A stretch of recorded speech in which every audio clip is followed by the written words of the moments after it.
चलिए स्टूडेंट, तो आज से हम लोग सेमेस्टर 5 का मेजर पेपर 11 शुरू करने जा रहे हैं, मल्टीवेरिएट कैलकुलस। आप लोग को थोड़ा सा हम आइडिया दे दें कि अभी हम लोग को सेमेस्टर 5 यानी कि बीबीएमक्यू के सेमेस्टर 5 में कौन कौन से पेपर पढ़ने हैं जी। तो मेजर 9 में क्या है, रीमान इंटीग्रेशन या theory, Riemann integration and series of function paper का नाम है। ये लाइव बैच चल रहा है, ऑलमोस्ट 60% तक खत्म कर चुके हैं हम लोग। लेकिन फिर अब जब हम लोग देख रहे हैं सेमेस्टर 4 का रिजल्ट आया नहीं है, लेकिन सेमेस्टर 5 के एग्जाम के बारे में बोला गया है ना, जनवरी तक। इसीलिए ये जरूरी है कि हम लोग को एक और भी पेपर साथ में ले चले। तो ये लाइव चल रहा है, साथ में हम सोच रहे हैं कि एक पेपर और आप लोग को बताएंगे, ठीक है। तो यही इसीलिए आज हम लोग मल्टीवेरिएट कैलकुलस जो है शुरू कर रहे हैं, वो भी 60% कंप्लीट हो चुका है। तो आज से हम लोग मल्टीवेरिएट कैलकुलस भी साथ में शुरू करेंगे, ठीक है। देखिए, मल्टीवेरिएट कैलकुलस में हम लोग को पूरा पढ़ना क्या है, थोड़ा सा पहले एक आइडिया लीजिए। अच्छा, इसके बाद फिर जाकर रिंग थ्योरी भी हम पढ़ाएंगे आप लोग को। तो थोड़ा सा एक चीज जरा समझिए कि यहाँ पे मल्टीवेरिएट कैलकुलस में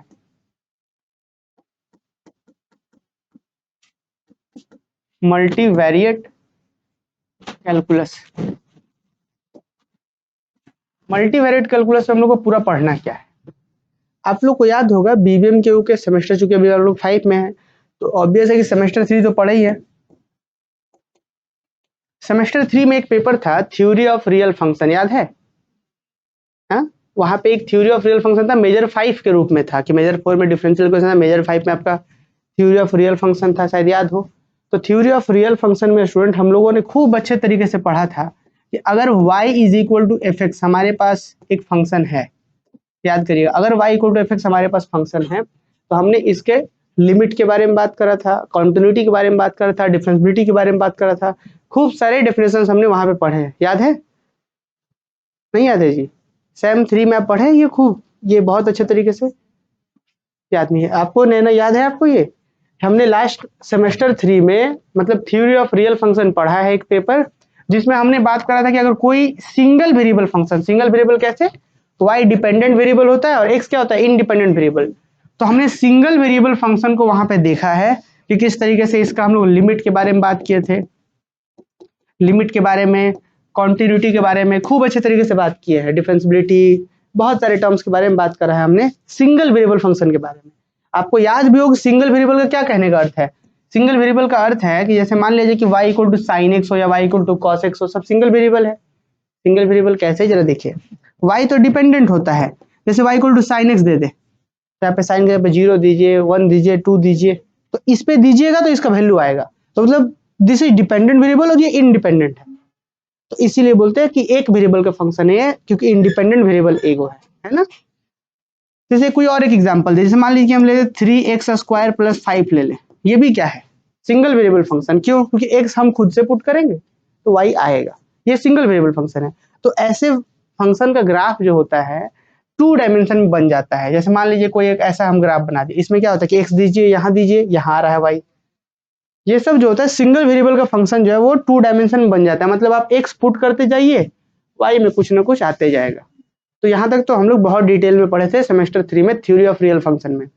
लेकिन अब सेमेस्टर 5 में एकदम इसी जो थ्योरी ऑफ रियल फंक्शन वहां जो पढ़े थे ना, वही चीज को यहाँ पे हम कंटिन्यू करेंगे। बस यहाँ पे क्या है, मल्टीवेरिएट। वहां पे क्या था, सिंगल वेरिएबल, एक ही वेरिएबल होता था कि y equal to f x, single variable था बस। अब यहाँ पे क्या पढ़ने वाले हैं हम लोग सेमेस्टर 5 में, z is equal to f of x comma y. बैठिए, चलिए यहाँ पे ध्यान दीजिए कि हम लोग यहाँ पे क्या पढ़ने वाले हैं, एक बार फिर से ध्यान दीजिए। चलिए एक बार फिर से सुन लीजिए कि हम लोग सेमेस्टर 3 में क्या पढ़े थे जी, आप भी थोड़ा ध्यान दे दीजिए कि सेमेस्टर 3 में हमने पढ़ा था कि y equal to f x, हमने सिंगल वेरिएबल फंक्शन के लिमिट को पढ़ा, कॉन्टिन्यूटी को पढ़ा, डिफरेंशियबिलिटी को पढ़ा। सेमेस्टर 5 के इस मल्टीवेरिएट कैलकुलस, नाम में ही दिखे ना मल्टीवेरिएट, मतलब समझ में आ रहा है कुछ, कि वेरिएबल एक से ज्यादा होने जा रहा है, मल्टीवेरिएबल है ना, मल्टीवेरिएट कैलकुलस। तो यहाँ पे जरा ध्यान दीजिए, हम लोग यहाँ पे क्या पढ़ने वाले, जैसे हम लोग पिछले सेमेस्टर में पढ़े थे y equal to f x के बारे में, यहाँ पढ़ेंगे z equal to f of x comma y. मतलब इस बार इंडिपेंडेंट 2 गो रहेगा, x और y इंडिपेंडेंट है, z आउटपुट है, ठीक। या हम ऐसा भी पढ़ेंगे कि u is equal to f of x comma y comma z, मतलब 3 गो इनपुट है, एक गो आउटपुट। एग्जाम्पल जरा एक लेते हैं पहले, दिखे तो जैसे मान लीजिए हम बोल दें कि z इज इक्वल टू ले ले 2x² + 5y ले लीजिए मान लीजिए, अब यहाँ पे सिर्फ ए को इंडिपेंडेंट पुट नहीं करना है। पिछले सेमेस्टर में हमने पढ़ा था y equal to fx single variable में, तो x पुट करते थे y आता था। अब इस बार x पुट नहीं करना है, क्या x और y दोनों पुट करना है, तो हमको z में मिलेगा। तो मतलब इस टाइप के फंक्शन का जो ग्राफ होगा 2 डायमेंशन में तो नहीं बनेगा। समझ में आ रहा है? ये हो गया 3 डायमेंशन की भाई 2 डायमेंशन तो पुट होगा और तीसरा आएगा। जैसे पहले वाला क्या होता था कि x पुट होता था तो y में कुछ ना कुछ आता था, 2 डायमेंशन में हो जाता था। अब क्या होगा 3 डायमेंशन, तो z equal to 2x square plus 5 ये होगा। या अगर ये 2 वेरिएबल है, इसको क्या बोलेंगे कि 2 इंडिपेंडेंट वेरिएबल है यहाँ पे। अगर मान लीजिए ऐसा रहे कि u equal to function of x comma y comma z, तो 3 इंडिपेंडेंट वेरिएबल है। तो इस पूरे पेपर में, इस मल्टीवेरिएट कैलकुलस के पेपर में हम लोग यही पढ़ने वाले हैं कि जैसे 2 वेरिएबल या 2 से अधिक वेरिएबल रहे। तो इस पूरे मल्टीवेरिएट के पेपर में हम लोग यही पढ़ने वाले हैं कि अगर z is equal to f of x comma y रहे, 2 इंडिपेंडेंट वेरिएबल या 2 से अधिक वाला, तो इसका लिमिट क्या होगा। जैसे वहां पे एक वेरिएबल के लिए पढ़े थे, यहाँ पे क्या पढ़ेंगे, 2 वेरिएबल की हम लोग लिमिट पढ़ेंगे, कॉन्टिन्यूटी पढ़ेंगे, डिफरेंशियबिलिटी पढ़ेंगे, इंटीग्रेशन भी पढ़ेंगे। इंटीग्रेशन में यहाँ डबल इंटीग्रेशन पढ़ेंगे, वहां पे एक वेरिएबल में सिंगल इंटीग्रेशन, या डबल वेरिएबल में डबल इंटीग्रेशन, ट्रिपल वेरिएबल में ट्रिपल इंटीग्रेशन, और भी बहुत सारे टर्म्स पढ़ेंगे। तो कुछ आइडिया लग रहा है पेपर का। जो थ्योरी ऑफ रियल फंक्शन में हम लोग एक वेरिएबल के लिए किए थे, लिमिट, कॉन्टिन्यूटी, डिफरेंशियबिलिटी, सेम वही काम हम क्या करने वाले हैं इस पूरे पेपर में, डबल वेरिएबल के करेंगे। एक नया चैप्टर मिल जाएगा हमको, लिमिट एंड कॉन्टिन्यूटी एक चैप्टर, जो वहां पे सिंगल वेरिएबल के लिए पढ़े वही चीज डबल के लिए पढ़ेंगे, कोई दिक्कत। फिर वहां जो हम कॉन्टिन्यूटी पढ़े थे सिंगल के लिए, यहाँ कॉन्टिन्यूटी डबल वेरिएबल के लिए, या डबल से भी अधिक ट्रिपल वेरिएबल के लिए। वहां डिफरेंशियबिलिटी पढ़े थे एक वेरिएबल के लिए, यहाँ पे 2 या 2 से अधिक वेरिएबल के लिए। समझ में आ रहा है? वहां इंटीग्रेशन एक के लिए पढ़े थे, यहाँ पे एक से अधिक। तो चैप्टर का जो पूरा सारांश क्लियर हो रहा है।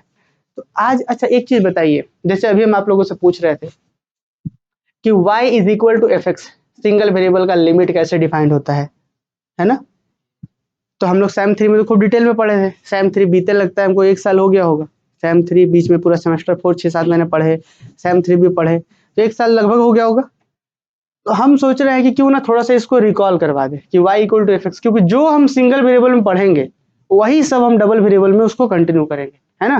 तो हम जो पूरा पेपर में बार बार बोलते रहेंगे सैम 3 सैम 3 सैम 3, इससे अच्छा बेहतर है कि हम एक क्लास इसी के ऊपर दे दें हम लोग, है ना। कि इसको रिकॉल कर ले कि y equal to f x अगर सिंगल वेरिएबल होता है तो इसका लिमिट कैसे निकालते हैं, कॉन्टिन्यूटी कैसे निकालते हैं, डिफरेंशियबिलिटी क्या होता है इसका, है ना। और फिर हम इसका एक एप्सिलॉन डेल्टा डेफिनेशन भी हम लोग जाने हैं, याद है आप लोग को कि limit x tends to a, अगर किसी सिंगल वेरिएबल f(x) का लिमिट अगर l हो जाता था तो इसको हम लोग एप्सिलॉन डेल्टा डेफिनेशन में कैसे लिखते थे, याद आ रहा है कि प्रत्येक एप्सिलॉन के लिए एक डेल्टा मिलता था, है ना। Mod f(x) minus l less than epsilon, कब, whenever mod x minus l less than delta. कुछ याद आ रहा है ये सब? तो बस ये सब ऊपर ऊपर याद आ रहा है। अब बहुत से बच्चे ऐसे भी है जो सेमेस्टर 3 में हम लोग पास नहीं पढ़े हैं, उन लोगों के लिए जिनको याद नहीं है, जिनको रिवीजन करना है, उन सभी लोगों के लिए हम ये पूरा सिस्टम जो है रिकॉल करते हैं, ठीक है। तो आज का पूरा क्लास किसके ऊपर होगा, सिंगल वेरिएबल के ऊपर, जो सैम 3 में हम पढ़े हैं, सेमेस्टर 3 के ऊपर ही समझिए, ठीक है।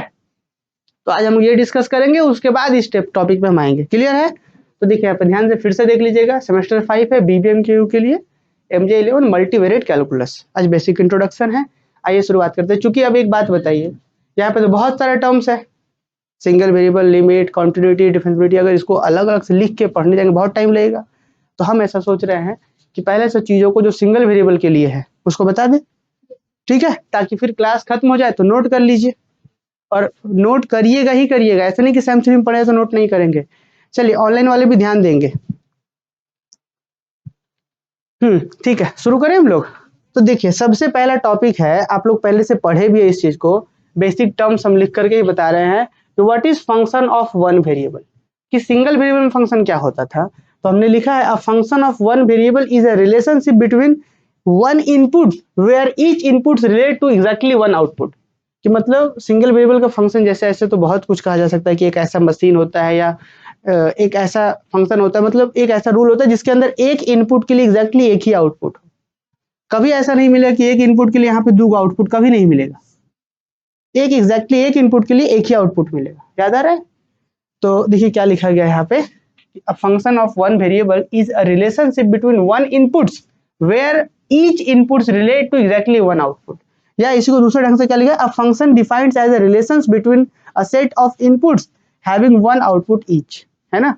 बात तो सबको पता ही है। जैसे एग्जांपल के लिए आपको बताया, यहाँ पे देखिए एक सेट ए है एक सेट बी है, ये सब पता है ना। इस सेट के अंदर मान लीजिए 1 2 3 4 इस तरीके से एलिमेंट्स है, हम बोले कि ये इसको चला गया, ये इसको चला गया, ये इसको चला गया, ये इसको चला गया, क्लियर। तो आपको खूब अच्छे से पता हो कि अंदर वाले जितने पॉइंट्स पे जहां जहां पे पॉइंट जा रहा है उसको क्या बोलते हैं, रेंज बोलते हैं, और पूरा को क्या बोलते हैं, कोडोमेन। Very good. तो फंक्शन, देखिए फंक्शन जहां से डिफाइंड होता है, ये बात पहले से बताया गया, तो इसलिए थोड़ा थोड़ा रिकॉल करवा रहे हैं क्योंकि इस पेपर में यूज करेंगे हम लोग, ठीक है। तो जहां से फंक्शन डिफाइंड हो, जैसे इस सेट से डिफाइंड है तो इसको क्या बोलते हैं, डोमेन। जिस सेट के अंदर डिफाइंड होता है उस पूरे को क्या बोलते हैं, कोडोमेन। और जिस जिस पॉइंट पर गया है उसको क्या बोलते हैं, रेंज बोलते हैं। तीनों बात क्लियर है। तो बोला गया कि f defined from A to B, मतलब फंक्शन ए से बी में जा रहा है उसको क्या बोल रहे हैं, डोमेन, और जिसमें जा रहा है उसको कोडोमेन बोलते हैं। ये बात क्लियर है। एक छोटा सा एग्जांपल देखिए, जैसे यहाँ पे एक छोटा सा एग्जांपल देखिए, जैसे मान लिया जाए कि हम बोल दिए कि हाँ जी ये फंक्शन एफ एक्स है इक्वल टू एक्स स्क्वायर, ठीक। एक function x equal to x square है। अगर हम बोले इसका डोमेन क्या होगा, डोमेन का मतलब क्या कि कहाँ क्या क्या वैल्यू पुट किया जा सकता है इसमें। तो देखिए, तो इसमें पूरा का पूरा रियल पुट कर सकते हैं क्या, कहीं पे प्रॉब्लम होगा इसको, 0 1 2 3 4 कुछ भी पुट कर दिए तो ये फंक्शन का डोमेन जो होगा कि भाई ये पूरा रियल को डिफाइन कर रहा है। ये जो एक्स स्क्वायर ऐसे है यहाँ से पूरा रियल इसमें डिफाइंड हो जाएगा, कुछ भी दीजिएगा कोई प्रॉब्लम नहीं होगा, तो पूरा रियल इसका डोमेन हो जाएगा। किसमें, इसका आउटपुट क्या होगा, 1 दीजिए, 1 का स्क्वायर 1, 2 दीजिए 4, आप कुछ भी दीजिएगा पॉजिटिव कर देगा वो, है ना। मतलब रियल नंबर में देगा लेकिन पॉजिटिव रियल कर देगा, सिर्फ पॉजिटिव देगा, नेगेटिव कभी देगा। तो कोडोमेन कोडोमेन तो समझ पा रहे हैं ना। चलिए, अब यही चीज यहाँ पे हम आप लोग को समझाए थे, ये सब बहुत पहले का बात है, हम लोग बता चुके सेमेस्टर 3 में, पर फिर भी थोड़ा देख लीजिए। हमने लिखा कि अगर कोई फंक्शन ए से बी में डिफाइंड हो रहा है तो इसको डोमेन बोलते हैं, इसको कोडोमेन बोलते हैं। अब इस बी में भी जिस जिस पॉइंट पर आ रहा है वो उसके कलेक्शन को रेंज बोलते हैं। और ध्यान दीजिए जो रेंज होता है डोमेन के अंदर ही होता है। देखिए एक एक्स्ट्रा पॉइंट छूटा हुआ है, तो डोमेन रेंज जो है अभी डोमेन से छोटा है, हो सकता है कभी बराबर भी हो। तो range is always subset of codomain. Range जो होता है डोमेन के अंदर, कोडोमेन के अंदर ही होता है। कोई दिक्कत यहाँ तक? चलिए ऑनलाइन वालों को, चलिए ऑनलाइन वालों को कहीं भी दिक्कत हो तो पूछिएगा। आगे बढ़े हम लोग। अब देखिए आगे एक सवाल यहाँ पे है, ये तो अभी जो भी हम लोग समझ रहे थे उसका ग्राफ भी थोड़ा सा समझिए। कि जैसे मान लीजिए कि f x equal to 2x रहे तो ग्राफ कैसे बनाते हैं हम इसका, F x equal to 2x, तो मतलब इसका ग्राफ कैसे ड्रॉ करेंगे जरा देखिए। तो अगर एफ एक्स इक्वल टू आपको 2x दिया हुआ है, ग्राफ को बहुत डिटेल में इस पेपर में समझना होगा। एक्स इक्वल टू पहले 0 रख के देखिए, 0 रख के देखिए, ये एफ एक्स का मतलब y ना जी, y equal to f x मतलब ये, तो एक्स 0 रखिएगा तो y कितना आएगा, 0 इंटू 2 0 मतलब 0, तो एक्स 0 तो y भी 0। तो मतलब ये जो है एक्स जी, देखिए ऐसे हम टेबल बना सकते थे कि एक्स यहाँ पे y, एक्स 0 रखे तो y भी कितना आया, फिर एक्स आप 1 रख के देखिए y कितना आएगा, 2 आएगा। तो पॉइंट मिला 0 0 1 2, तो एक तो 0 0 पे कट कर रहा है और एक 1 कॉमा यहाँ पे 2, 1 कॉमा 2 पे कट कर रहा है, यहाँ पे 0 कॉमा 0 पे कट। समझ पा रहे हैं? तो सिर्फ 2 ही पॉइंट से इसको ऐसे ड्रॉ करा दीजिए, हो गया। क्योंकि लीनियर इक्वेशन था तो एक स्ट्रेट लाइन बना। ग्राफ समझ पा रहे हैं कि हम यहाँ पे पुट कर रहे हैं, x1 पुट किया, y में 2 आ रहा है। अब यहाँ पे x2 पुट करिए तो देख लीजिए यहाँ पे 4 आ रहा है, यहाँ पे देखिए 2,4 देख रहे हैं। x में 2 पुट करिएगा तो y में कितना आएगा। इस तरीके से आगे भी टेबल बना सकते हैं। तो यहाँ पे लिखा हुआ है, देखिए एक दूसरा फंक्शन लिखिए y equal to sine x. देखिए यहाँ पे क्या है, साइन का ग्राफ यही ना होता है, इस तरीके से साइन का ग्राफ है, देख लीजिए। समझ पा रहे हैं? साइन एक्स का मेन, देखिए अगर हम साइन एक्स की डोमेन का बात करें, इसका डोमेन क्या होगा, डोमेन का मतलब क्या क्या इसके अंदर पुट कर सकते हैं। एक्स जो है इनपुट जो है कहाँ से कहाँ पुट कर सकते हैं भाई, माइनस इन्फिनिटी से प्लस इन्फिनिटी, कुछ भी पुट कर दिए वो डिफाइंड हो रहा है। तो क्या होगा इसका डोमेन में, माइनस इन्फिनिटी से पूरा इन्फिनिटी तक हर जगह पे डिफाइंड है, कहीं पे कुछ प्रॉब्लम नहीं है इसको। लेकिन रेंज क्या आएगा इसका, -1 से 1, रेंज जो होगा वो -1 से 1। ध्यान दिए रेंज बोल रहा है, मतलब -1 से 1 के ही ऊपर ये इसका इमेज आएगा। समझ पा रहे हैं कुछ? चलिए अब एक चीज अभी हम थोड़ी देर पहले समझा भी रहे थे आप लोगों को, डिपेंडेंट और इंडिपेंडेंट वेरिएबल। देखिए अगर y equal to f x हो तो ये वाला जो है हम लोग खुद से अपने से पुट करते हैं ना, ये इंडिपेंडेंट है, ये मेरे ऊपर डिपेंड कर रहा है ना। तो y equal to f x अगर है तो इसको इंडिपेंडेंट वेरिएबल बोलते हैं, और जो पुट करने से आता है उसको डिपेंडेंट वेरिएबल। बात समझ रहे? जैसे एग्जांपल देखिए, y equal to f x equal to 2x था, यही ना y है हमारा, तो ये x तो हम खुद से पुट कर रहे थे 0 1 2, तो इसलिए इंडिपेंडेंट, और इसके पुट करने से ये आता है तो ये डिपेंडेंट। समझ में आ रहे हैं तक? चलिए आगे बढ़े हम लोग। अभी तक तो कुछ एक्स्ट्रा नहीं देखे हम लोग कि वन वेरिएबल का फंक्शन क्या होता है, इसको ग्राफ वगैरह कैसे प्लॉट करते हैं, सब चीज जो है हम इस मल्टीवेरिएट कैलकुलस के पेपर में यूज करेंगे। तो बहुत एकदम धीरे धीरे समझते चलना है, ठीक है? यहाँ तक डोमेन, कोडोमेन, रेंज दिमाग में क्लियर हुआ? और बाकी ये डायग्राम तो समझ में आ रहा होगा कि वन वेरिएबल के फंक्शन को हम एक्स से इसका इनपुट देखते हैं, वाई में इसका आउटपुट आ जाता है, बस 2 डायमेंशन में खत्म, एक्सवाई प्लेन पे खत्म हो जाता है, ये बन जाता है। अब देखिए यहाँ पे बात आता है कि 2 डायमेंशन 2 वेरिएबल का फंक्शन क्या होता है। सबसे पहले तो यही समझिए आप लोग, what is function of 2 variable. One variable में तो ठीक था जी कि एक इनपुट सीधा एक आउटपुट, काम खत्म। अब यहाँ पे what is function of 2 variable, जो इस पूरे मल्टीवेरिएट कैलकुलस में पढ़ना है, 2 वेरिएबल या 2 से ज्यादा वेरिएबल को। चलो देखिए क्या कह रहा है कि अ function of 2 variable is a function that is to each input associate exactly one output. The inputs are ordered pairs x, y, the output are real number। ये क्या हमने लिखा है इसको जरा समझिए। आगे हम लोग बहुत डिटेल में, अभी तो बस आपको रफली हम बता रहे हैं फंक्शन ऑफ 2 वेरिएबल क्या होता है। आगे हम आपको और डिटेल में इसका डेफिनेशन लिखवाएंगे जब चैप्टर में एंटर होंगे तब। क्या आप लोग हंस रहे हैं, कुछ बात है? यहाँ पे ध्यान दीजिए आप लोग, चलिए यहाँ पे ध्यान दीजिए। देखिए ये मेरे पास एक पहले कॉन्सेप्ट था, जैसे जब हम शुरुआत में जब इधर 2018 से पढ़ा रहे थे तो ऐसे दोस्ती सब लोग को खूब परेशान करता है। आप लोग को देख के नहीं बोल रहे हैं हम, आप लोग को नहीं बोल रहे, हम बस ये बताना चाह रहे हैं कि जैसे होता है ना कि मान लीजिए क्रिकेट खेलने वाले मेरे दोस्त, तो उस समय जब हम पढ़ा रहे थे अपना भी पढ़ रहे थे तो चलो क्रिकेट खेल ले। अब कोई घूमने वाला दोस्त तो लोग घूमने, तो मेरे पास एक कॉन्सेप्ट था कि जैसे हम मान लीजिए इस रास्ते से ऐसे जा रहे हैं, ठीक है, झगड़ा भी तो नहीं कर सकते हैं ना कि बाद में कब किसका जरूरत पड़ जाए, मेरे झगड़े में फिर कोई दूसरा कोई नहीं आएगा, वैसे झगड़ा भी नहीं कर सकते हैं। तो हम इधर से ऐसे जा रहे हैं, अब मान लीजिए हमको उससे कटना है, मेरा बाइक बार बार मेरा बाइक मांग रहा है, तो हम ऐसे जा रहे हैं, वो उधर से आ रहा है, जैसे यहाँ पे हुआ ऐसे करके निकल लिए, तो बस तो अच्छा नहीं बोला, तो हम भी नहीं बोले, तो फिर वहां से कट हो गया। लेकिन ये भी नहीं है कि झगड़ा हो गया है, तो ऐसा मेरा बहुत जगह पे ऐसा ऐसा करके रोका हुआ है दोस्ती। समझ रहे हैं आप लोग क्या हम बोलना चाह रहे हैं?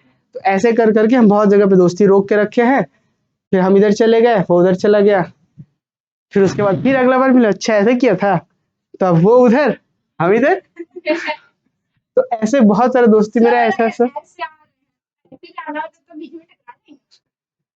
तो उसके बाद भी ऐसे मुंह करके जाएंगे, हाँ हेलो हाँ हाँ ठीक, ऐसे करके निकलेंगे। चलिए तो वापस, तो ये एक तरीका है, पर यहाँ पे आते हैं वापस। यहाँ पे देखिए अभी हम तुरंत आप लोगों को समझा रहे थे कि single variable y is equal to f x में हमने क्या देखा था कि हम लोगों के पास एक एक्स एक्सिस से इनपुट होता था, यहाँ से पुट करते थे, और y में कहीं ना कहीं वैल्यू आता था। जैसे अभी एक आपके लिए y इक्वल टू 2x का एक फंक्शन था, तो आपने देखा अगर x आप 1 पुट कर रहे हैं तो y कितना आ रहा था, तो यहाँ पे 2 आ रहा था, मतलब ये एक पॉइंट था। फिर आप यहाँ पे 2 पुट करिएगा तो ये कितना आएगा, 4 आ रहा था। फिर इस तरीके से जाकर के ये एक ऐसे ग्राफ बना दे रहा था, एक्स और वाई में काम खत्म हो जाता था सिंगल वेरिएबल में। लेकिन यही चीज अगर z is equal to f of x comma y, मतलब 2 इंडिपेंडेंट वेरिएबल हो, मतलब देखिए ना एक्स और वाई एक साथ आपको पुट करना है। अगर एग्जांपल हम आप दे दे कि z इक्वल टू मान लीजिए रहा है कि 2x स्क्वायर प्लस 5y, इसमें पुट करेंगे वो एक साथ में एक्स वाई दोनों पुट करना होगा। तो हम जैसे मान लीजिए कि एक्स का वैल्यू 1 और वाई का वैल्यू 2 पुट कर रहे हैं, तो आप जो इस फंक्शन 2 वेरिएबल के अंदर जो फंक्शन के अंदर इनपुट देंगे वो एक वैल्यू तो नहीं देना होगा, ऐसे ना देना होगा, एक्स में भी कुछ वाई में भी कुछ, मतलब आपको जो पुट करना होगा वो ऑर्डर पेयर पुट करना होगा। ऑर्डर पेयर समझते हैं आप लोग? ऑर्डर पेयर का कहने का अर्थ है कि एक मतलब स्ट्रक्चर में रहे जहां पे एक्स का और वाई का दोनों का वैल्यू एक साथ रिप्रेजेंट हो रहा हो। कार्टेशियन प्रोडक्ट वगैरह पढ़े हैं ना हम लोग, तो ऐसे ही तो ऑर्डर पेयर ही तो होता है। जैसे एक्स का वैल्यू 1 वाई का वैल्यू 2, ये एक ऑर्डर पेयर कहला गया, समझ में आया? तो जब हम ये पुट करेंगे जेड के अंदर, जरा करके देखिए तो एक्स का वैल्यू 1 कितना होगा जी, तो यहाँ पे 1 का स्क्वायर 1 मतलब 1 इंटू 2 कितना होगा, 2, फिर 5 इंटू 2 कितना हो गया 10, कितना हो गया जी, तो z का वैल्यू 12। तो तो आप नोटिस करिए कि जब आप x और y 1 और 2 पुट करेंगे तो z का वैल्यू कितना आ रहा है 12। इसको कैसे रिप्रेजेंट करेंगे डायग्राम पे, जैसे अभी आपने तुरंत देखा था कि जब x 1 पुट करे तो y का वैल्यू 2, हम यहाँ तो बता दिए थे सिंगल में। पर जब ये वाला स्थिति को कैसे रिप्रेजेंट करेंगे, इसको समझने के लिए जरा देखिए। जैसे मान लीजिए कि ये हमारा क्या है, x एक्सिस है, x एक्सिस। अभी तक हम लोग क्या जानते हैं, ये क्या होता था y एक्सिस, ठीक है, कोई दिक्कत नहीं। अच्छा, इसको थोड़ा सा विजुअल अपने दिमाग में बनाइए कि जैसे ये वाला कुछ ऐसा है क्या, कि ये वाला मान लीजिए बीच से ऐसे x एक्सिस है और ये y एक्सिस है, एकदम सेम ऐसे ही है कि इधर x एक्सिस और इधर y एक्सिस, इधर x इधर y। इसी चीज को हम अगर ऐसे कर दे तब दिमाग में क्या बन रहा है, या फिर इसको ऐसे नहीं, इसको चलिए मान लीजिए ऐसे कर दीजिए कि उसको ऐसे लगा दीजिए तो क्या बनेगा, देखिए इधर मेरा y एक्सिस ऊपर ऐसे, y एक्सिस x एक्सिस। इसको अगर हम इस डायग्राम को ऐसे कर दे तो प्लेन जो है बस ऐसे चपटा हो जाएगा, बाकी x तो वहीं का वहीं रहेगा, बस ये वाला जो प्लेन है y एक्सिस वाला जो बस ऐसे हो जाएगा। एक्स वाई प्लेन का मतलब ये एक प्लेन है, एक पेपर है, इसको क्या कर दिया हम ऐसे कर दिए, कोई दिक्कत। तो फिर उस समय डायग्राम कैसा बनेगा, ऐसा बनेगा, ये एक्स एक्सिस ठीक है, मान लीजिए एक्स एक्सिस ऐसे ठीक है, और वाई एक्सिस शायद कुछ ऐसे बनेगा। अब चूंकि डायग्राम तो हमारा बोर्ड तो टू ही डायमेंशन का है,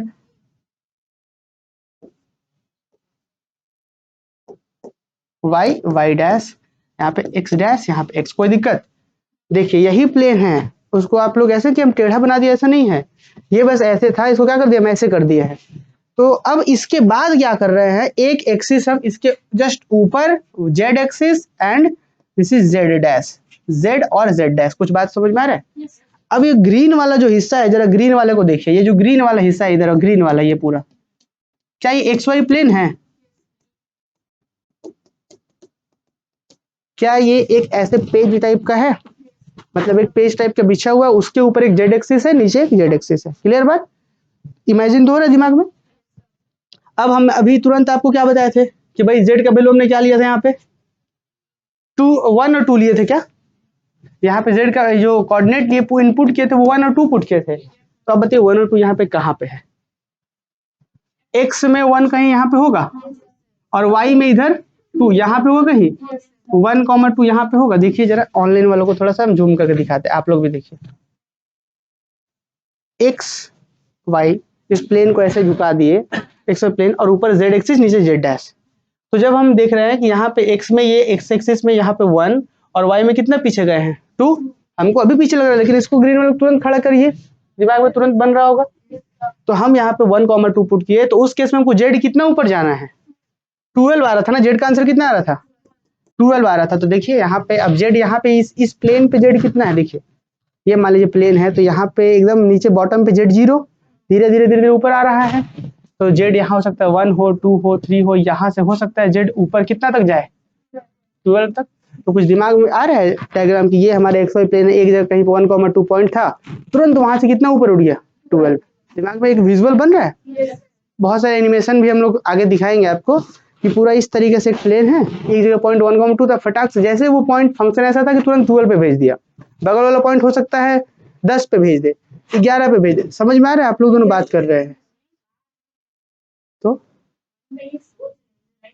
अच्छा, हाँ मतलब अब समझ में आ रहा है क्या हम बोले कि एक प्लेन था, एक पॉइंट पे 12 गया, हो सकता है उसके बगल पॉइंट पे 11 आए, दूसरे पॉइंट पे 10 आए, 9 आए, अगल बगल पूरा एक ऊपर चादर टाइप का बन जाएगा क्या, कुछ समझ में आ रहा है? चादर टाइप का बनेगा, ये अगल बगल बहुत सारे पॉइंट ले लेंगे तो एक चादर टाइप का बन जाएगा क्या। 2 डायमेंशन में क्या बनता था, एक कर्व बनता था। देखिए 2 डायमेंशन में जो एक स्ट्रेट लाइन बनेगा या कर्व बनेगा, देखिए तो 2 डायमेंशन में कर्व बनता था, ऐसे बनता था sin x cos x, सिर्फ कर्व बनता था। लेकिन 3 डायमेंशन 3 वेरिएबल में 2 वेरिएबल में क्या होता है, एक सरफेस बनता है। समझ में आ रहा है कुछ? तो अब यही चीज को जरा यहाँ विजुअलाइज करिए, क्या बोला गया है कि function of 2 variable is a function that is to each input associate exactly 1 output, कि हर एक इनपुट के लिए एक ही को आउटपुट देगा, लेकिन क्या होगा, द आउटपुट्स आर, देखिए the inputs are order pair, input x y order pair में पुट करेंगे और आउटपुट क्या होगा, एक रियल नंबर आएगा। अभी आपने देखा था, एक एग्जांपल देखा था कि जैसे यहाँ पे देख रहे थे 2x + 5y², इस तरीके से जो भी आप एक इनपुट दीजिए ऑर्डर पेयर में इनपुट जाएगा, आउटपुट रियल नंबर आएगा। जैसे आप एग्जाम्पल पे क्या देखे थे, 1, 2 पुट किए थे, 12 आया था। समझ में आ रहा है? तो दो वेरिएबल का फंक्शन ऐसा होता है। अब इसको दिमाग में विजुअलाइज करके रखिए, आगे बहुत डिटेल में बताएंगे इसको हम लोग, ठीक है। नेक्स्ट बढ़ते हैं आगे। अभी जैसे हम आपको बार बार बता रहे थे कि सिंगल वेरिएबल फंक्शन का हम लिमिट के बारे में आपको समझाएंगे पहले, फिर कॉन्टिन्यूटी सिंगल के बारे में, फिर उसके बाद जाके डबल वेरिएबल के बारे में हम बताएंगे। क्लियर? तो आपके पास एक अच्छा चांस भी है कि इसको वापस से रिकॉल करने का। जैसे जो लोग मान लीजिए सेमेस्टर 3 में नहीं पढ़े हैं, तो एक बार अच्छे से देख लीजिए इसको, ठीक। एक चीज जरा देखिए, एक एग्जांपल है, तो उम्मीद है कि सब लोग को यहाँ तक समझ में आएगा। एक बार आप लोग पहले ऑनलाइन वाले बता दीजिए कि क्या ये बात फिर क्या ये डबल वेरिएबल का जो हम कॉन्सेप्ट बताए थे समझ में आया आप लोग को? आया? ऑनलाइन वाले एक बार कमेंट करके बताइए, फिर आगे बढ़ेंगे। चलिए एक बार सब लोग बताइए, फिर आगे बढ़ेंगे।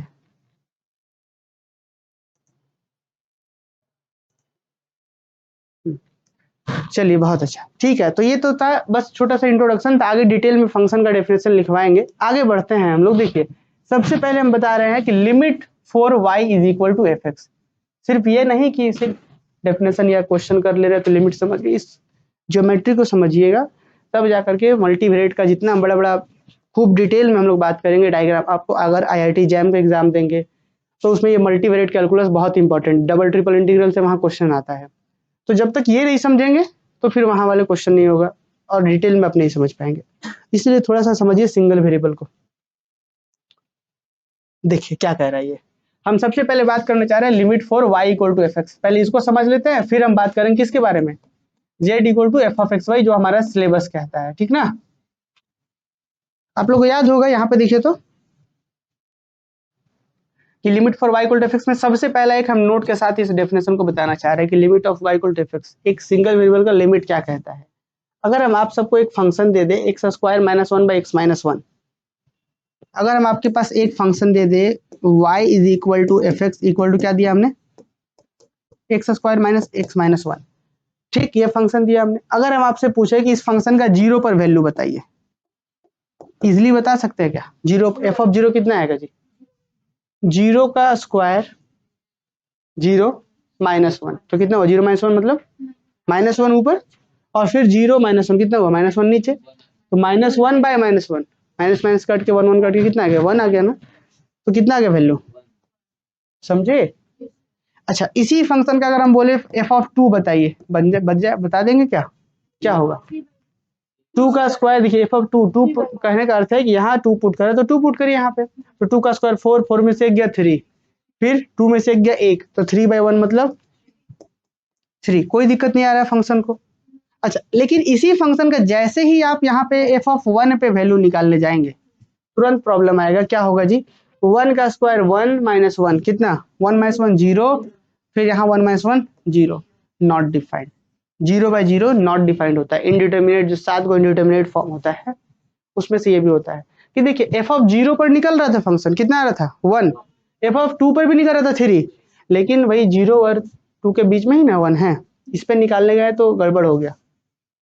तो ऐसे प्रॉब्लम के लिए हम लोग पढ़ते हैं लिमिट, कि किसी पर्टिकुलर प्रॉब्लम पे किसी पर्टिकुलर वैल्यू पर अगर फंक्शन को प्रॉब्लम है तो हम लोग लिमिट पढ़े थे। तो यही चीज हम आपको यहाँ बताने की कोशिश किए हैं कि note let f x equal to x square minus 1 by x minus 1, ये फंक्शन है हमारे पास। Here f of 1 is equal to 0 by 0, ये हमको यहाँ प्रॉब्लम हो रहा है। किस पे? 1 पे हमको प्रॉब्लम हो रहा है। चाहे तो हम इसको रेशनलाइज भाई A square minus B square करके काट के निकाल सकते हैं फॉर्मूला। देखिए A square minus B square करिएगा तो A minus B into A plus B, x minus 1 कट के बच जाएगा। उससे एक्चुअली में वो लिमिट का ही तरीका है, पर अभी हम जो आपको समझाना चाह रहे हैं समझिए एकदम ध्यान से। देखिए एफ ऑफ 1 पे प्रॉब्लम था, मतलब यहाँ पे अगर हम नंबर लाइन पे 1 दें तो 1 पे क्या है जी? 0 बाई 0 है, लेकिन 1 से जस्ट पहले 0 पर प्रॉब्लम था क्या? नहीं था। तो 0 पर कितना था वैल्यू? और सीधा 1 पे प्रॉब्लम था। तो हम लिमिट का कॉन्सेप्ट ये कहता है कि जिस पे प्रॉब्लम है, पूरा ध्यान से सुनिएगा, जिस पे प्रॉब्लम है उससे थोड़ा पीछे बढ़िए, निकालिए, निकल जाएगा। धीरे धीरे निकालते निकालते निकालते निकालते निकालते निकालते एग्जैक्ट उस पॉइंट तक पहुंचिए, आपको एक अनुमान मिल जाएगा कि उस पॉइंट पे क्या होगा। समझे मेरी बात? इस पॉइंट पे प्रॉब्लम था, मान लीजिए इस पॉइंट पे प्रॉब्लम था, तो यहाँ पे निकाल लीजिए, धीरे निकालिए, फिर आगे आगे निकालते निकालते धीरे धीरे धीरे धीरे यहाँ तक बढ़िए और देखिए क्या आ रहा है, अनुमान मिल जाएगा। अगर लेफ्ट तरफ से बढ़ रहे हैं तो लेफ्ट हैंड लिमिट इसी को बोलते थे, अगर इस पॉइंट पे इधर से राइट तरफ से निकाल के बढ़ रहे हैं तो उसको राइट हैंड लिमिट बोलते हैं। समझ में आ रहा है? तो देखिए इस 1 पे प्रॉब्लम था तो हमने क्या करा, 1 से पहले 0 पर निकाला, कितना है वैल्यू 1, फिर 0.1 पे निकाला, हम डायरेक्ट निकाल के रखे हुए हैं। 0.1 पे वैल्यू 1.1, 0.2 पे कितना वैल्यू आ रहा है 0.3 पे 1.3, इस तरीके से 0.9 पे 1.9। कुछ अनुमान मिल रहा है कि 0 पे 1 आया, फिर 0.1 पे 1.1, 1.2, 1.3, फिर धीरे धीरे 0.9 पे 1.9, तो 0.99 पे 1.99। कुछ अनुमान मिल रहा है कि 2 1 पे निकाले तो 2 कहीं ना कहीं हो रहा होगा, पर एग्जैक्टली तो नहीं हो रहा है, हम अनुमान लगा पा रहे हैं। तो this situation is represented by limit x tends to 1 minus 1 minus, क्यों 1 को हम कि उसके कम तरफ से जा रहे हैं ना, लेफ्ट तरफ से जा रहा है। देखिए तो 1 के कम तरफ से जा रहे हैं, इसलिए 1 माइनस कि x को 1 के पास तो ले जा रहे हैं लेकिन किधर से, लेफ्ट तरफ से, इसलिए ऊपर में माइनस का साइन दिया गया है। ये जस्ट लेफ्ट हैंड को बताता है कि limit x tends to 1 minus, तो fx का वैल्यू क्या रहा है 2। आप अनुमान लगा पा रहे थे ना, इधर से बढ़ते जा रहे तो फंक्शन का वैल्यू क्या होने लग रहा है 2। तो this situation is represented by limit x tends to 1 fx बराबर 2। आ रहा है समझ में? अच्छा, और fx टेंड्स टू 2 की मतलब ये फंक्शन जो है 2 को जा रहा है as x tends to 1 minus. बात तो वही ना हुआ कि फंक्शन का वैल्यू 2 हो रहा है जब x जो है 1 को जाए, कॉल्ड लेफ्ट हैंड लिमिट या LHL। कुछ बात समझ में आया कि जिस पॉइंट पे प्रॉब्लम था उससे लेफ्ट तरफ एक निकाल के धीरे धीरे आगे बढ़ते गए, निकालते निकालते अनुमान मिल गया कि 2 को जाएगा। तो this is represented by limit x tends to 1 minus fx का वैल्यू कितना 2, और fx tends to 2 as x tends to 1 minus, called left hand limit. इसको लेफ्ट से जा रहे हैं तो लेफ्ट हैंड लिमिट। ठीक, इसके बाद राइट से भी निकाल सकते थे कि चलिए जी यहाँ पे हम क्या कर लिए, यहाँ पे 2 पे निकाल लिए, फिर धीरे कम कम कम करके तो this is right hand limit. बात समझ में आ रहा है? हेयर f ऑफ 2, अब 2 पे निकालिए, कितना आ रहा था, यहाँ पे 2 पे निकाला था ना हमने, 2 पे निकालिए फंक्शन का वैल्यू, अभी 2 पे निकाल कितना आया था, देखिए यहाँ पे f ऑफ 2 पे 3 आया था, तो 2 पे निकाल कितना आ रहा है 3, 2 से थोड़ा पीछे 1.9 पे निकालिए 2.9, 1.8 पे 2.8, 1.7 पे 2.7, वैल्यू निकाल रहे हैं हम लोग यहाँ पे। तो इस तरीके से इधर से बढ़ते बढ़ते देखिए 1.1 पे 2.1, तो धीरे धीरे बढ़ रहा है, मतलब 1 पे 2 के आसपास आ रहा है। This situation is represented by limit x tends to 1 plus, कि x तो 1 को जा रहा है पुट होते होते, लेकिन किधर से, 1 के प्लस साइड से। वैल्यू फंक्शन कितना आ रहा है fx का 2 आ रहा है। तो fx, इसी को हम ऐसे भी लिख सकते हैं कि फंक्शन जो है 2 को जा रहा है एज x टेंड्स टू 1, और fx tends to 2 as x tends to 1 plus. ये सब चीज यूज करेंगे मल्टीवेरिएट में, हम पहले सेमेस्टर 3 में बता चुके हैं, इसलिए थोड़ा सा फास्ट रखे और पहले से लिख के रखे, नहीं तो लिख करके रखना फिर दो क्लास 3 क्लास लगेगा इसमें। समझ में आ रहा है ना अभी तक? तो this situation is represented by limit x tends to 1 plus fx का वैल्यू 2, या इसी को लिखेंगे कि fx जो है 2 को जा रहा है कब, जब x as x tends to 1 plus, called right hand limit. Clear? और यही सिचुएशन कि आप खुद इमेजिन करके देखिए कि मान लीजिए यहाँ पे एक पॉइंट है, इस पॉइंट पे फंक्शन को प्रॉब्लम है, हम इधर से बढ़ते बढ़ते, मतलब मेरे अभी मेरा राइट हैंड है तो राइट तरफ से बढ़ते बढ़ते आए, फंक्शन का वैल्यू मान लीजिए 2 आ गया, फिर इसी पॉइंट पे लेफ्ट तरफ से बढ़ते बढ़ते आए, फिर फंक्शन का वैल्यू 2 आ गया, तो मतलब एग्जैक्टली इस पॉइंट पे कहीं ना कहीं 2 हो रहा होगा कि लेफ्ट तरफ से आ रहे तब भी 2, राइट से आ रहे तब भी 2, मतलब लेफ्ट हैंड लिमिट और राइट हैंड लिमिट सेम है, तो बोलेंगे इस पॉइंट पे फंक्शन का वैल्यू 2 है। समझ में आ रहा है? यही चीज हम लोग बोलते हैं कि 10, यहाँ पे इस प्रॉब्लम में हमने क्या देखा कि लेफ्ट हैंड का लिमिट कितना था और राइट हैंड का लिमिट दोनों का 2 था, तो इसका मतलब फंक्शन का लिमिट कितना हो जाएगा 2। इस वाले जो 1 जहाँ पे प्रॉब्लम हो रहा है तो उसको क्या बोलते हैं लिमिटिंग पॉइंट, और जो वैल्यू आता है उसको क्या बोलते हैं लिमिट या लिमिटिंग वैल्यू। अरे बस समझ में, ये सब चीज हम लोग इस पेपर में यूज करेंगे। आइए आगे, अब थोड़ा सा यहाँ लिमिट का भी डेफिनेशन देख लीजिए। अभी जो हम आपको समझा रहे थे भाई, लेफ्ट हैंड और राइट हैंड अगर बराबर है तो लिमिट बराबर। समझ में आ रहा है? लिमिट क्या होता है? अ limit is the value of function. Limit की एक्चुअली में क्या है, जैसे यहाँ पे आपने देखा 2 ही ना लिमिट था इसका। लिमिट का मतलब क्या था, फंक्शन का तो वैल्यू कब, जब हमारा x किसी को टेंड्स करके आ रहा हो तब। A limit is the value of function approaches as the input approaches some value, कि अगर इनपुट किसी को अप्रोच कर रहा है उस केस में फंक्शन का जो वैल्यू हो रहा है उसी को लिमिट बोलते हैं। नींद तो नहीं आ रहा ना आप लोग को? कंचन नींद आ रहा है? ठीक है फिर चलिए। A limit is the value of function approaches as the input approaches some value, कि जब इनपुट किसी को अप्रोच करे उस केस में जो फंक्शन की वैल्यू उसी को लिमिट। समझ में आया? नोट देखिए कि limit x tends to a fx equal to l, इसका क्या मतलब होता है? अभी जो आप लोग को हम समझा रहे थे बहुत डिटेल में समझिएगा, अगर डाउट हो तो पूछिए। जैसे अभी हम आपको एक एग्जांपल दिए थे, याद करिए। लिमिट x टेंड्स टू क्या बताए थे जी, 1 माइनस fx का वैल्यू 2 बताए थे। 1 माइनस नहीं कि अभी हमारे पास ऐसा फंक्शन था कि 1 को जा रहे थे किधर, ये 1 माइनस का मतलब लेफ्ट तरफ से जा रहे हैं, फंक्शन का वैल्यू 2। राइट तरफ से भी आ रहे थे तब भी 2। तो उस केस में कि लेफ्ट से भी जा रहे हैं राइट से भी जा रहे हैं, तो इसी सिचुएशन को कैसे लिखते हैं हम लोग, सीधा सीधा इस माइनस प्लस को हटा करके सीधा ऐसे लिख देंगे। इसका मतलब होगा कि लेफ्ट से जा रहे हैं और राइट से जा रहे हैं तब भी 2। समझ में आ रहे हैं? तो यही चीज नहीं, हर बार नहीं आएगा। देखिए आपको एक एग्जांपल देते हैं। अब बहुत सारे ऐसे एग्जांपल होगा कि लेफ्ट से जाइएगा तो 5 आएगा, राइट से जाइएगा तो 10 आएगा। ऐसे एक एग्जांपल देखिए, आपका बहुत अच्छा सवाल है। इसका मतलब आप पहले कुछ भी नहीं पढ़े हैं, ना सेमेस्टर 3 में पढ़े हैं ये। हमको पता है कि जो नहीं पढ़े उनके मन में ये सवाल आता है। देखिए जैसे मान लीजिए एक फंक्शन है हमारे पास, मान लीजिए कि इस तरीके का है, यहाँ पे एक, यहाँ पे मान लीजिए, यहाँ पे कितना है, मान लीजिए 1 है, ठीक। तो आप क्या करिए, इधर से 1 को धीरे धीरे 1 की ओर बढ़िए। क्या होगा, यहाँ पे देखिए 1 पे ये जो वैल्यू है, यहाँ पे इधर से बढ़ते जाइए, यहाँ पे निकालिए क्या ये आएगा, यहाँ पे निकालिए ये आएगा, धीरे धीरे बढ़ते जाएगा तो यहाँ से ये वाला को अप्रोच कर रहा है। इधर से बढ़िएगा तो भी धीरे धीरे इसको अप्रोच करेगा। वही जैसे एफ ऑफ में एक्स 1 को जा रहे थे तो इधर से तो जा रहे, तो फंक्शन 2 ही को जा रहा था। लेकिन अगर ग्राफ फंक्शन का ऐसा होता,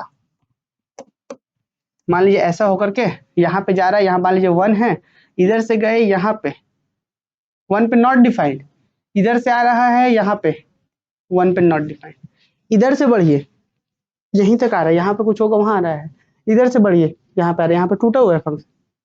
तो ऐसा भी हो सकता है, हम लोग सेम 3 में पढ़े हैं ना डिटेल में। चलिए, तो वो जरूरत पड़ेगा तो बताएंगे। अभी फिलहाल हम क्या बोले हैं कि ये देखिए क्या मतलब हुआ कि अगर f x x tends to a means अगर लिमिट एल लिखा हुआ है तो इसका मतलब है कि फंक्शन एल को जा रहा होगा कब, जब एक्स ए को जा रहा होगा। वही लिखा हुआ है कि means f x tends to l as x tends to l. ठीक है, लैंग्वेज समझ पा रहे हैं ना।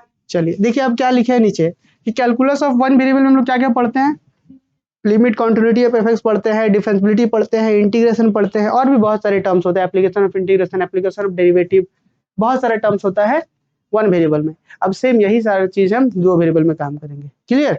अभी फिलहाल हम आपको थोड़ा सा ज्योमेट्रिकल मीनिंग समझाते हैं, ये लिमिट वाला।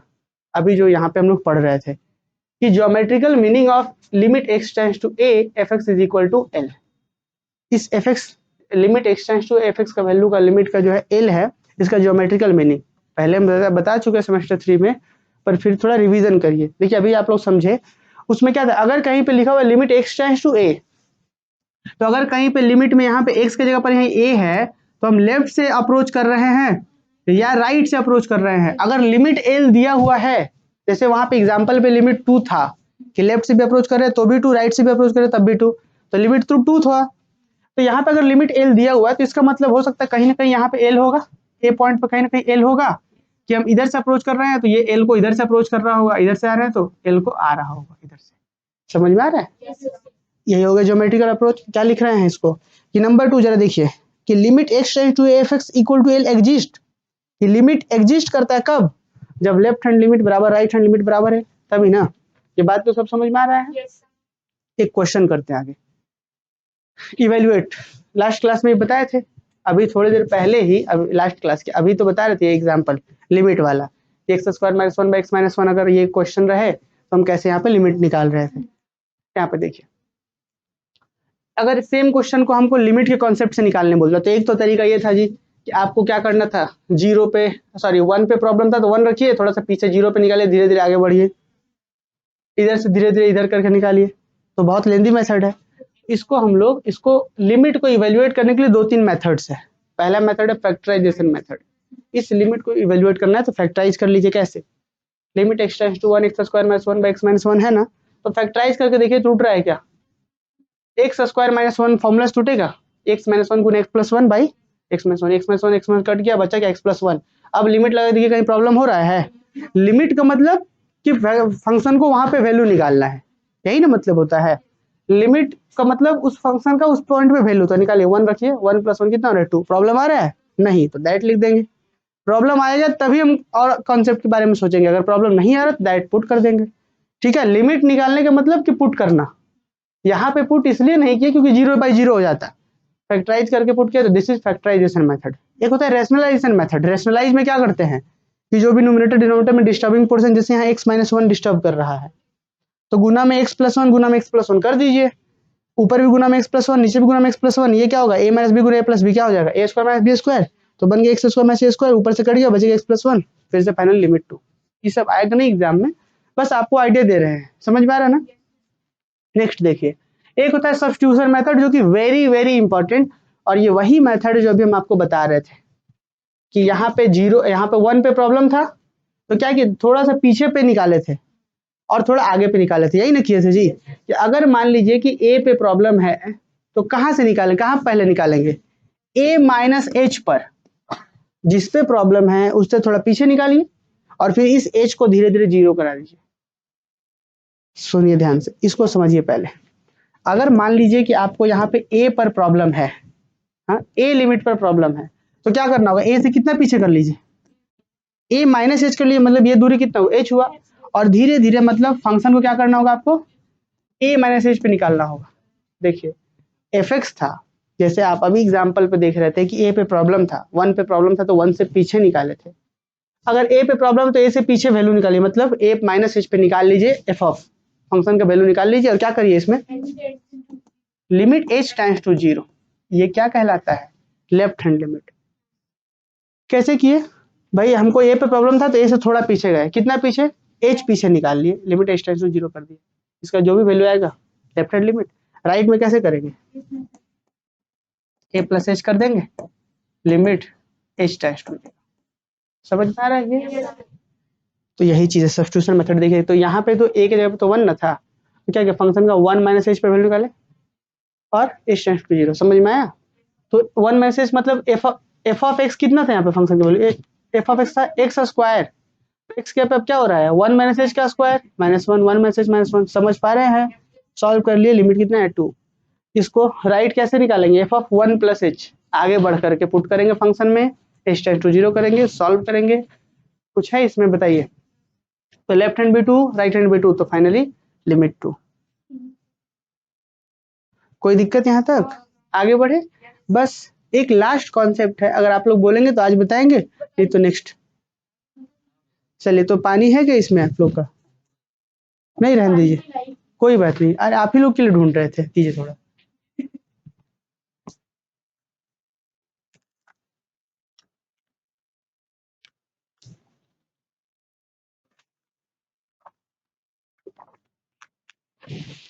लीजिए, एल हॉस्पिटल रूल से हो गया, स्टूडेंट कह रहे थे अरे यार हम लोग को निकालना मकसद नहीं, हमको कॉन्सेप्ट सीखना है क्योंकि आगे यूज करेंगे। देखिए तो यहाँ तक तो क्लियर है सबको, अभी तक हम लोग क्या क्या समझे, एक बार फिर से क्विक रिवीजन करा दे कि हम लोग सबसे पहले यहाँ पे फंक्शन ऑफ वन वेरिएबल क्या था, कैसे डायग्राम बनता था, ये सब एग्जाम में नहीं आएगा और ना आपके ये इस पेपर के सिलेबस में है, आगे यूज करेंगे बस इसलिए बता रहे हैं। आगे देखिए, हम लोग थोड़ा सा देखें किस तरीके से डायग्राम बनता है, डोमेन रेंज वगैरह क्या होता है, फिर उसके बाद टू वेरिएबल का फंक्शन, थोड़ा सा बेसिक इंट्रोडक्शन दिए हम लोग। फिर सबसे important limit of y = fx क्या है, ज्योमेट्रिकल मीनिंग थोड़ा रिवाइज हुआ। अगर अभी भी दिक्कत हो रहा है तो जो बच्चे यूट्यूब पर देख रहे हैं वो क्या करिए, धनबाद मैथ्स एकेडमी के प्लेलिस्ट में जाइए, सेमेस्टर 3 होगा BBMQ के लिए, उसका लिमिट वाला पहला 2-4 लेक्चर जो है फ्री अवेलेबल है, उसको देखिए और डिटेल में आपको ये समझ में आएगा। फिलहाल यहाँ तक हम लोग एक एग्जाम्पल किए, समझ में आ गया यहाँ तक।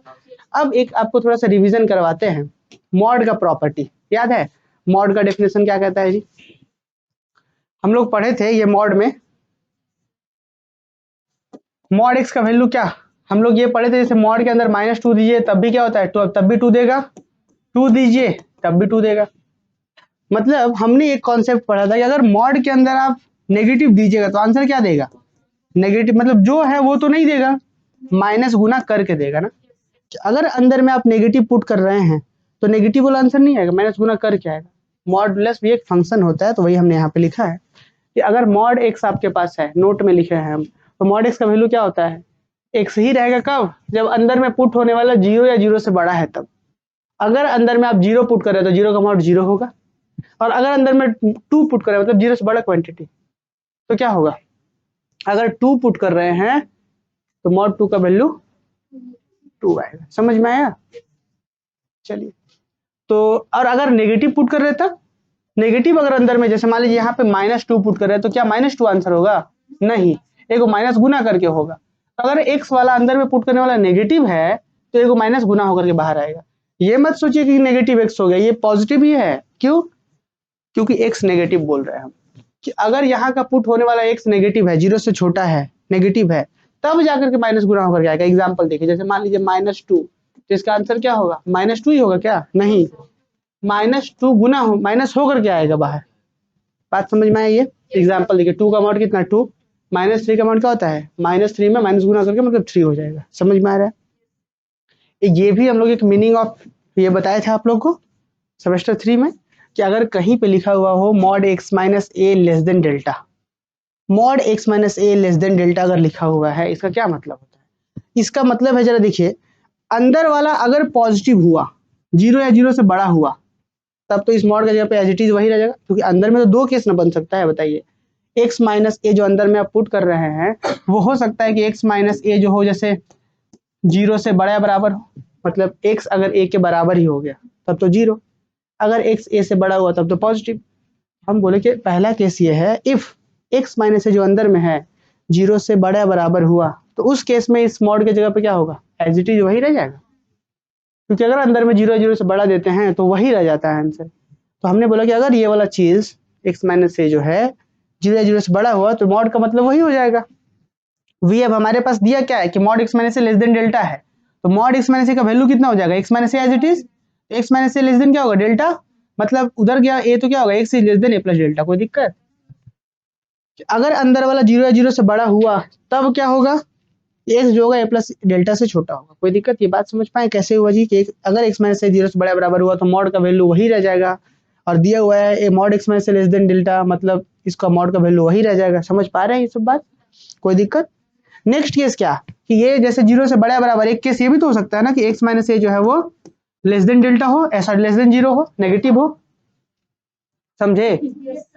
तो नेक्स्ट केस की केस 2 की if x minus A less than delta, अगर ये नेगेटिव हुआ तो उस केस में इसका मॉडुलस क्या होगा? x माइनस ए का मॉड क्या होगा? माइनस लगा के बाहर आएगा, माइनस लगेगा मतलब minus x minus minus plus है, तो मतलब a माइनस एक्स होगा। समझ में आया? तो उसके वी हैव क्या दिया होता है? x माइनस ए का लेस देन डेल्टा था, तो x माइनस ए का मॉड का वैल्यू क्या होगा? क्यों? क्योंकि नेगेटिव का मॉड माइनस लग के बाहर आता है, इसीलिए a माइनस एक्स बना। कोई दिक्कत? अब यदि इसी लेस देन डेल, तो ये माइनस एक्स को उधर, डेल्टा को इधर ले आ लीजिए, तो डेल्टा पॉजिटिव से इधर आएगा तो नेगेटिव डेल्टा, एक्स पॉजिटिव आएगा उधर जाएगा तो पॉजिटिव हो जाएगा। तो फ्रॉम 1 and 2 देखिए, ये बोलता था एक्स ए प्लस डेल्टा छोटा, ये बोलता है ए माइनस डेल्टा से बड़ा, तो दस from 1 and 2 we have x is greater than from a minus delta and less than from. समझ में आया? तो हम एक कंक्लूजन निकालेंगे, आगे बहुत बार यूज करेंगे, हमको लगता है कि सैकड़ों बार हम इस पूरे पेपर में बार बार यूज करेंगे, कि अगर कहीं पे x माइनस ए लेस देन डेल्टा दिया हुआ है, तो इसका मतलब होता है कि ए एक्स जो यहाँ वाला है वो a माइनस डेल्टा से बड़ा है और a प्लस डेल्टा से। इसके पहले भी हम लोग यूज कर रहे थे, इसके पहले वाले पेपर में, अच्छा रीमन इंटीग्रेशन में भी कर रहे थे। यहाँ पे देखिए इसका प्रूफ समझ में आया? चलिए, तो ये एक था मीनिंग ऑफ दिस। अब इसका मतलब, अब एक कहीं पे मान लीजिए कि लिखा हुआ, ये तो हम लोग समझ गए, अगर कहीं पे 0 से बड़ा लिखा हुआ है कि 0 से बड़ा और इससे छोटा, तो इसका मतलब भी सेम, कि एग्जैक्टली 0 से बड़ा है, मतलब एग्जैक्ट 0 नहीं हो सकता हो ना, 0 से बड़ा, तो ये क्या मतलब होगा कि 0 से, यहाँ पे सेम यही चीज हम यहाँ पे ऐसे कर लेंगे। देखिए यहाँ पे जैसे हमको क्या करना है कि इस मॉड का वैल्यू 0 से बड़ा, तो अभी हमने तुरंत यहाँ पे ऐसे समझा था कि x minus a is less than del का मतलब क्या था जी? इसका मतलब x जो होगा किससे बड़ा? a माइनस डेल्टा से बड़ा। और आप एक बात बताइए, नंबर लाइन पे जरा देखिए, a माइनस डेल्टा यहाँ होगा, a प्लस डेल्टा का यहाँ पे होगा, और इसी के बीच में a भी तो होगा, क्योंकि a से थोड़ा पीछे से थोड़ा आगे, बीच में a भी होगा। अब जिस दिन ये a मतलब ये x हमारा मान लीजिए a के बराबर ही हो जाए, तो मॉड x माइनस ए का वैल्यू कितना हो जाएगा जी? x, और अगर आप x के ही वैल्यू एक है तो a माइनस ए मॉड 0, पर अगर क्वेश्चन बोल रहा है कि नहीं 0 से बड़ा रखना है, तो मतलब आपको a नहीं लेना पड़ेगा, a से इधर लीजिए चाहे इधर लीजिए। देखिए मॉड x माइनस ए लेस देन डेल्टा का मतलब क्या होता है? इसका मतलब होता है कि a माइनस डेल्टा से a प्लस डेल्टा के बीच। अगर हम बोल दें कि 0 से बड़ा, तो सिर्फ इसका मतलब तो हो गया यहाँ से यहाँ, लेकिन 0 से बड़ा बोलने का अर्थ है कि यहाँ से आ लीजिए पर a मत लीजिए। क्योंकि ए लीजिएगा तब तो मॉड 0 हो जाएगा। तो देखिए ये लिखा हुआ है meaning of mod x minus A 0 से बड़ा और डेल्टा से छोटा। इसका मतलब होता है कि a माइनस डेल्टा से बड़ा x लीजिए और a प्लस डेल्टा छोटा लीजिए, लेकिन and x is not equal, क्योंकि x इक्वल टू a लीजिएगा तब तो मॉड 0 हो जाएगा। समझ पा रहे हैं? बस इतना अगर समझ गए तब फिर कुछ नहीं है। अब बस एक लास्ट ज्योमेट्रिकल डेफिनेशन जो है एप्सिलॉन डेल्टा डेफिनेशन का, जो कि वेरी वेरी इंपॉर्टेंट है और ये बार बार हम लोग यूज करेंगे। ये हम सेमेस्टर 3 में ही बताए थे। कह रहे सर ये तो पता है। चलिए ठीक है, एक बार सब लोग बताइए यहां तक तो सब कुछ समझ में आया है?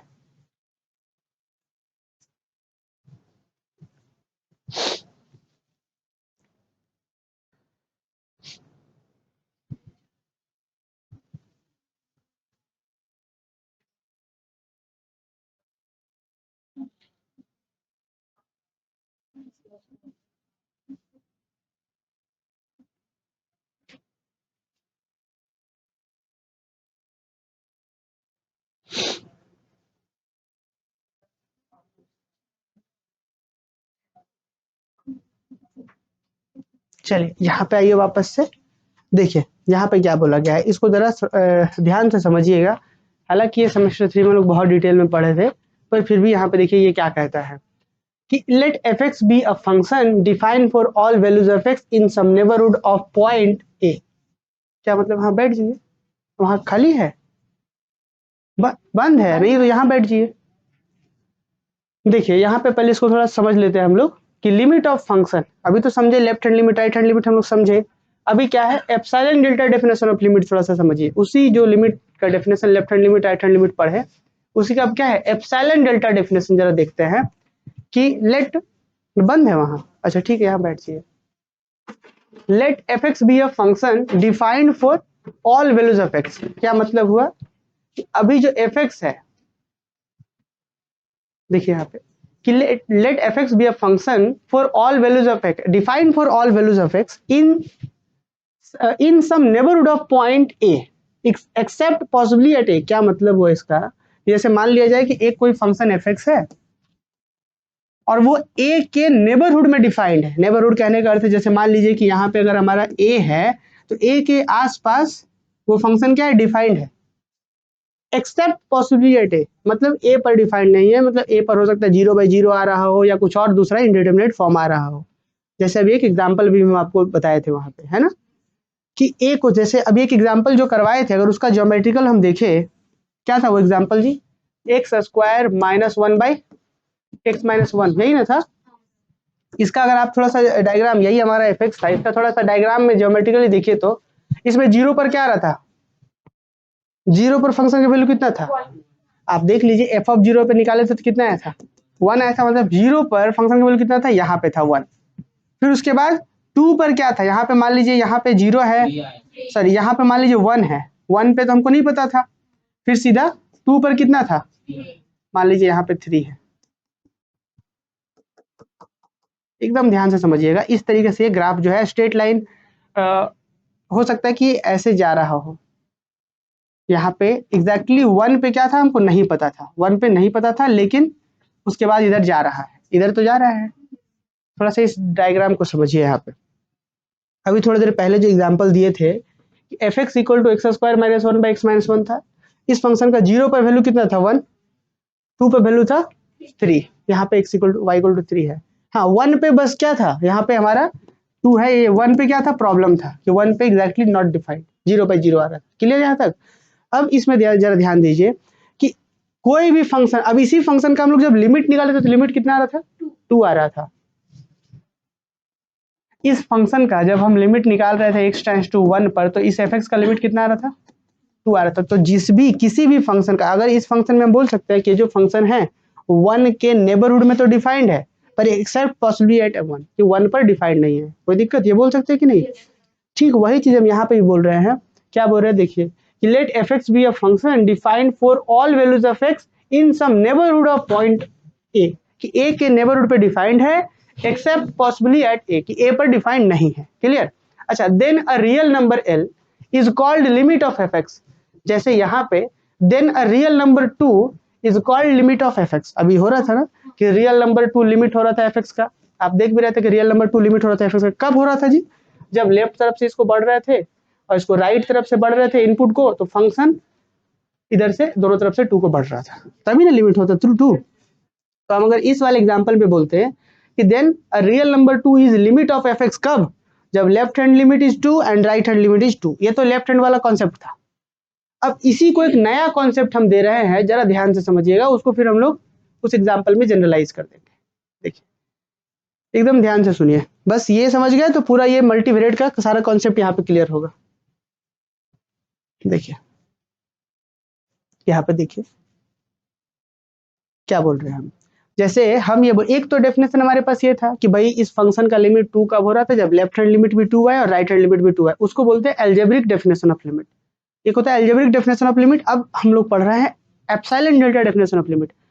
तो बोला गया है जैसे इस बोलेंगे कि इस एफ एक्स का लिमिट 2 होगा एज एक्स टेंड्स टू 1 पर, कब होगा? जब आप कोई भी आप एप्सिलॉन चूज करें, कितना छोटा छोटा भी आप एप्सिलॉन चूज कर ले, उसके लिए एगो डेल्टा मिलना चाहिए।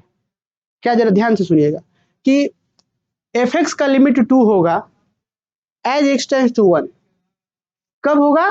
तो जब आप कोई भी एप्सिलॉन आप चूज करें, कोई भी कितना भी छोटा छोटा आप एप्सिलॉन चूज करिए, इसके लिए एगो डेल्टा मिलेगा और इस तरीके से मिले कि एक काम करेगा। अब क्या काम करेगा समझाते हैं, फिर से सुनिए क्या बोले। इस एफ एक्स का लिमिट 2 होगा कब? एज एक्स टेंड्स टू 1, यदि हर एक एप्सिलॉन के लिए एक डेल्टा मिले।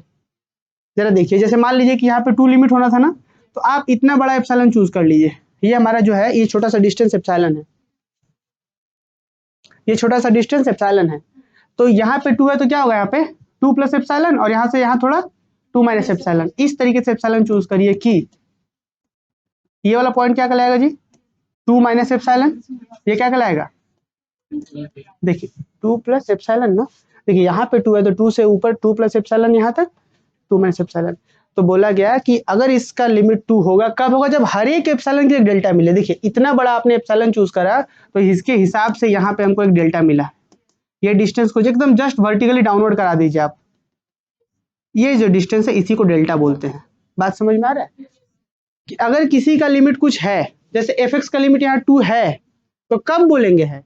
जब हर एक एप्सिलॉन के लिए एक डेल्टा मिले। देखिए इस बार एप्सिलॉन चूज किए थे, इतना बड़ा एप्सिलॉन चूज किए थे, तो उससे थोड़ा छोटा ही आ रहा है डेल्टा। आ रहा है क्या कि हर एक एप्सिलॉन के लिए डेल्टा आ रहा है? इस तरीके से आ रहा है कि इसके अंदर आप पॉइंट रखिए, इस तरीके से आ रहा है कि आप इसके अंदर कोई भी इनपुट लीजिए। कहां से? यहाँ ए है ना, मतलब 1 है तो 1 माइनस डेल्टा, पीछे 1 माइनस डेल्टा और 1 प्लस डेल्टा। इसके अंदर पॉइंट रखिए, उसका इमेज जो होगा इसी रेंज के अंदर आएगा। रख के देखिए, यहाँ इमेज मान लीजिए आप इसका कुछ और पॉइंट रखिए, इसका इमेज कहाँ आएगा? इसी रेंज में आ रहा है। तो बोलेंगे अब कोई भी पॉइंट लीजिए, यहाँ पे इस रेंज के अंदर इनपुट लीजिए, इमेज इसी रेंज के अंदर आएगा। बात समझे? तो क्या कॉन्सेप्ट हुआ कि हर एक एप्सिलॉन के लिए एक डेल्टा मिलना चाहिए और इस तरीके से मिलना चाहिए कि डेल्टा रेंज में अगर आप इनपुट रखते हैं तो उसका आउटपुट एप्सिलॉन रेंज में आना चाहिए। कुछ बात समझ में आ रहा है? तो यहाँ पे हम क्या बोले हैं, जरा इसको समझिए। अभी जो हम बोल रहे थे कि जैसे अभी हम आपको समझा रहे थे कि limit x tends to 1, f x का लिमिट 2 होगा। कब होगा? इफ, यदि हर एक एप्सिलॉन के लिए एक डेल्टा मिलता हमको, और इस तरीके से मिलता कि अगर आप इनपुट को डेल्टा रेंज में रखते, मतलब कि व्हेन x बिलोंग्स टू, क्या यहाँ पे आप बोल सकते हैं कि 1 माइनस डेल्टा से 1 प्लस डेल्टा। बात समझिए, इसका लिमिट 2 होगा, ध्यान से सुनिएगा, इसका लिमिट 2 होगा। कब होगा? जब हर एक एप्सिलॉन के लिए एक डेल्टा मिले और इस तरीके से मिले कि आप x अगर इस रेंज में लें तो ये क्या है, इसका इमेज जो हो, एफ एक्स जो हो, कहाँ होना चाहिए? 1 एंड 1 कैसे? 2 प्लस 2 माइनस एप्सिलॉन से 2 प्लस एप्सिलॉन के रेंज में होना चाहिए। फिर से इस बात को समझ, ये समझ गए ना? तो मल्टीवेरिएट में बहुत बार इसका हम कॉन्सेप्ट यूज करेंगे और जनरलाइज करेंगे। देखिए कि अगर एफ एक्स का लिमिट बोलना है कि 2 है, या कोई भी लिमिट कहीं भी बोलना है एक्स टेंड्स टू 1 पर, ये कुछ भी, तो अगर इसका लिमिट 2 है तो कब होगा? जब हर एक एप्सिलॉन के लिए एक डेल्टा मिले और इस तरीके से मिलेगा। अगर आप एक्स को इस डेल्टा रेंज में रखते तो उसका इमेज एप्सिलॉन रेंज में आए। एग्जाम यहाँ पे हम ज्योमेट्रिकली भी समझाएं कि जैसे हमने इतना बड़ा एप्सिलॉन लिया, इस रेंज के लिए हमको एक डेल्टा रेंज यहाँ मिला, और इस तरीके से मिला कि आप कोई भी इनपुट इधर रखिए इस रेंज में, क्या 1 माइनस डेल्टा से 1 प्लस डेल्टा के बीच कोई भी पॉइंट रखिए, इसी के अंदर आएगा। समझ में आया? अच्छा, अगर एग्जैक्टली इस पॉइंट पे नॉट डिफाइंड है, अगर इस पॉइंट पे नॉट डिफाइंड है तो आप इसके बीच का रेंज में इसको नहीं ले सकते हैं।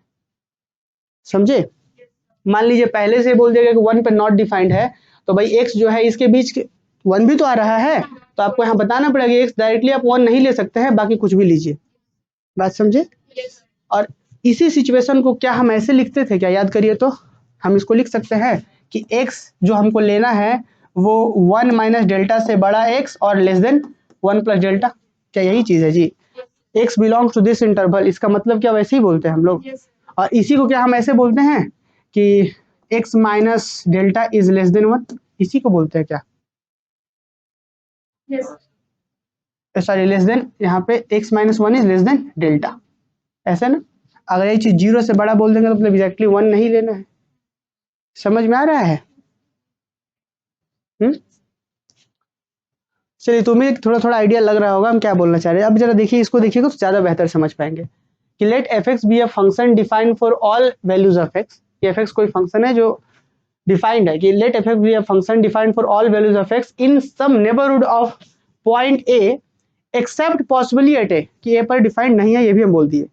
अच्छा, then a real number l is called limit of f x, then a real number l is called limit of f x if for epsilon greater than 0 there exist delta greater than 0 such that कि हर एक epsilon के लिए एक delta मिले, और इस तरीके से मिले कि व्हेन आप अगर व्हेन क्या हो कि एफ एक्स का वैल्यू हो एल माइनस एप्सिलॉन और एल प्लस एप्सिलॉन के बीच हो, कब?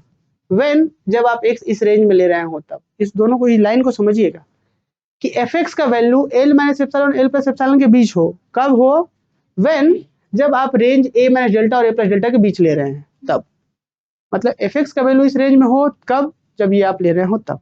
बात समझे? और यहाँ पे ध्यान दीजिए, x is not equal to A, क्यों? क्योंकि ए पर डिफाइंड नहीं था। अब इसी सिचुएशन को हम मॉड का जो अभी आपको प्रॉपर्टी पढ़ा रहे थे ये वाला, इससे लिख सकते हैं क्या? इसका मतलब क्या है कि एल माइनस एप्सिलॉन एप्सिलॉन के बीच, कि that is mod F x minus L less than epsilon, when, इसको क्या लिख सकते हैं कि एक्स माइनस ए का मॉडुलस लेस देन डेल, और 0 से बड़ा। क्यों? क्योंकि एग्जैक्टली ए नहीं लेना था हमको। इसी को ज्योमेट्रिकली अभी हम नीचे समझाए हैं आपको कि अगर आप इतना बड़ा एप्सिलॉन लीजिएगा तो उसके हिसाब से ये डेल्टा छोटा मिलेगा। अगर यही फंक्शन हमारा ऐसा रहता, मान लीजिए फंक्शन हमारा ऐसा रहता, यहाँ पे ए रहता, हम इतना बड़ा यहाँ पे देखें, अगर हम यहाँ पे इतना बड़ा एप्सिलॉन चुनते, इतना बड़ा एप्सिलॉन चुनते, तो फाइनली हमारे पास जो डेल्टा है वो बहुत छोटा आता। देख लीजिए, तो हमेशा एप्सिलॉन डेल्टा सेम हो जरूरी नहीं है। आप एप्सिलॉन इतना बड़ा चुनिएगा तो डेल्टा हो सकता है छोटा है। समझ में आ रहा है ना? तो ये सब जो चीज़ है हम पहले भी बता चुके हैं, ये सेमेस्टर 3 में बताया जा चुका है। इससे रिलेटेड क्वेश्चन वगैरह भी सब बताए थे, आप लोग देख लीजिएगा। एक क्वेश्चन भी यहाँ भी है, इसको आप लोग देख लीजिएगा। जैसे एक क्वेश्चन है कि प्रूव दैट इसका लिमिट जो है 1 है by using epsilon delta definition. तो हमें we have f x equal to 2x minus 3 था, तो टू प्रूव दैट, ये क्वेश्चन हालांकि नेक्स्ट क्लास में और अच्छे से करवा देंगे। देखिए कि अगर हमको इसका लिमिट 1 प्रूफ करना है तो हमको क्या प्रूफ करना पड़ेगा?